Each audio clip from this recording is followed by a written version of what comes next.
L-edukaturi u l-iskejjel tal-istat kollha qed igawdu minn laptops, computers u teknoloġija aktar avvanzata. Dan b'investiment aktar minn 16 miljun euro finanzjati minn fondi Ewropej.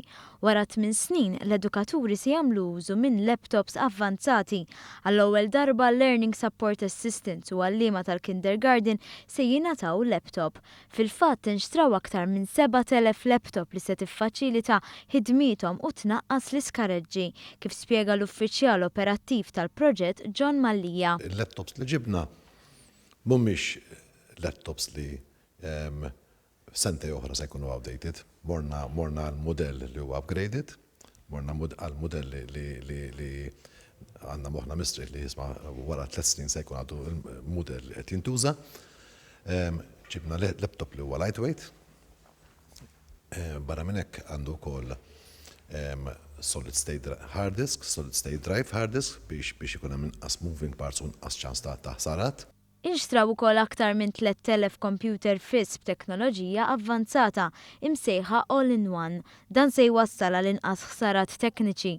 Qabel għalliema kien ikollhom iqabdu laptops mas-sistema u dan iġib miegħu ċertu problemi. Pass ieħor il-qudiem hu li kull skola tal-istat se jkollha 3D printer. L-uffiċjal edukattiv tat-teknoloġija u d-disinn Kit Galja sostna li dan se jgħin il-kreattività tal-istudenti.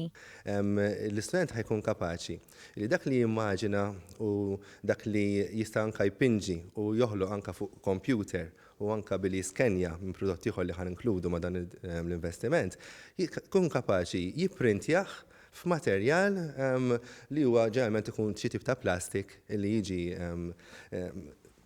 moddi għal ġol printer b'mod awtomatiku. Dan kollu ġab is-sodisfazzjon tal-għalliema. Il-kap tal-iskola ta' Marija Reġina Emil Vassallo qal li se jkun hemm inqas telf ta' ħin.